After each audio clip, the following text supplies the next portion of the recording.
Tapi kita nak belajar betul-betul merdekakan daripada sifat syirik kepada Allah Subhanahu Wa Taala, merdekakan daripada sifat bid'ah yang kita tak sayang Nabi itu, kita pergi kepada sunnah, merdekakan akal fikir kita supaya bermatlamatkan seperti mana yang Nabi kata bahawa barang siapa yang mencari akhirat, dunia akan datang mengiringinya, dan barang siapa yang mengambil dunia, akhirat bakal tercicir. Otak kita tu merdekakan daripada hubbud dunia, ya, merdekakan segala-galanya insya-Allah. Moga-moga dengan usaha kita Allah memberkati perjuangan kita. Muka surat 66 ya. 66 kan? 66 perenggan yang pertengahan tu kan? Okey, baik. Kita masih berada dalam bab 4, saya mestilah bersifat seorang muslim terhadap ahli keluarga saya. Hari itu saya mestilah muslim dari sudut akidah, dari sudut ibadah, dari sudut akhlak. Masuk bab keempat, bukan hanya kita akidah nak betul, ibadah nak betul, akhlak nak betul, tetapi ahli keluarga kita juga, dia punya akidah kena betul, ibadah kena betul, akhlak kena betul. Kita tak nak seorang-seorang ikut siapa nak masuk syurga ikut suka hati, siapa nak masuk neraka ikut suka hati, bukan. Tambah-tambah kita yang lelaki akan bakal dipersoalkan oleh Allah Subhanahu Wa Taala ni, tak pernah berhentilah. Orang perempuan bukan dia pun tak terlepas tangan juga, orang perempuan pun sama juga, tanggungjawab masing-masing dia kena lakukan. Maka usaha kita setelah kita cantik dari sudut ibadah, cantik dari sudut akidah, ibadah, akhlak, dan kita masuk dalam bab yang keempat, iaitu kita kena capaikan tiga-tiga benda tu kepada ahli keluarga kita.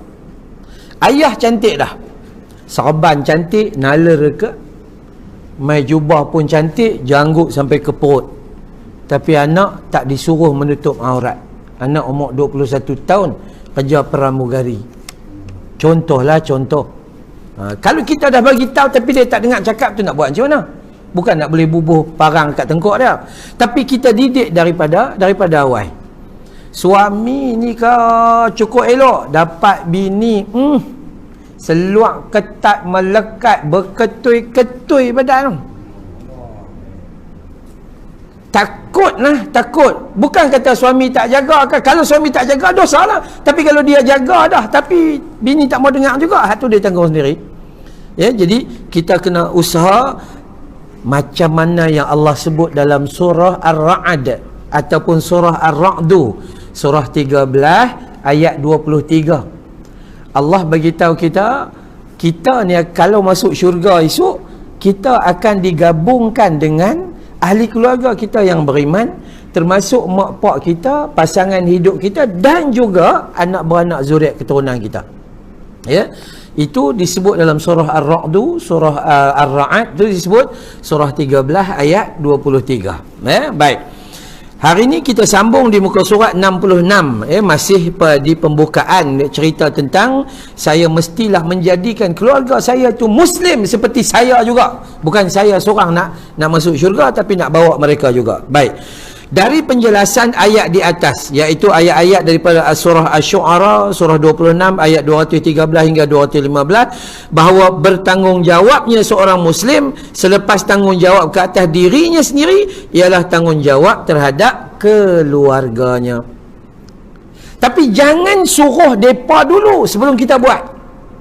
Itu tanggungjawab dia adalah kita dulu. Ketua keluarga bebaskan diri dia daripada syirik. Ini tak habis-habis jumpa bomo siang malam pagi petang pergi cari harta korun. Kerja tak mau pergi duk cari harta korun dia. Cari kerih mata belah tiga. Dan itulah ini tak ada kerja, tiba-tiba nak suruh bini jadi baik. Awak masjid pun tak pergi, tiba-tiba nak suruh bini pergi baca kitab. Ya, suruh anak itu dan ini dan sebagainya. Maka bahaya. Itu pertama sekali, setelah kita elok, maka kita disuruh supaya memberi tanggungjawab tersebut kepada ahli keluarga kita. Tuan-tuan, ada orang pernah tanya, Nabi sebut dalam hadis, apabila anak kamu umur 7 tahun, maka ajak dia solat. Ajar dia solat umur 7 tahun. 5-6 tahun tak payah duk kisah, tak payah duk sebat. Awak umur 70 baru buat. Jadi tak payah duk kisah. 7 tahun ajak dan ajar. mai umur 10 tahun, setelah kita ajak dan ajar dia tak buat juga, baru pukul. Bukan mai tiba-tiba umur 10 tahun hang nak sebat dah, itu tak kena gaya. Dia kena bagi pendidikan selama 3 tahun. Mai umur 10 tahun, kalau dia tak mau, pukul dia. Dan asingkan tempat tidur lelaki dan anak lelaki dan anak perempuan. Ada orang tanya lagi, tahu Ustaz, saya dah berubah lah, saya tengok anak saya tak berubah, saya nak pukul dia. Tak boleh. Itu memang tak boleh. Sebab hang berubah pun umur dah pencen. Anak hang hak kecil sekali, baru umur 10 tahun. Ya, umur 10 tahun. Dan daripada umur 7 tahun, hang tak suruh pun dia semayang. Baca Quran tak suruh, pergi sekolah agama dak, apa pun dak, tiba-tiba hang nak main sebat ya, yang tu dosa atas mak bapak. Sebab tu dia kata diri sendiri dulu, dan kemudian pergi kepada ahli keluarga, rumah tangganya dan anak pinaknya mestilah muslim, berdasarkan dalil firman Allah, a'udzu billahi minasyaitonir rajim, ya ayyuhalladzina amanu qu anfusakum wa ahlikum nara وقودها الناس والحجارة عليها ملائكة غلاظ شداد لا يعصون الله ما أمرهم ويفعلون ما يؤمرون. Sadaqallahul azim. Wahai orang-orang yang beriman, ya ayyuhalladzina amanu qu anfusakum wa ahlikum nara.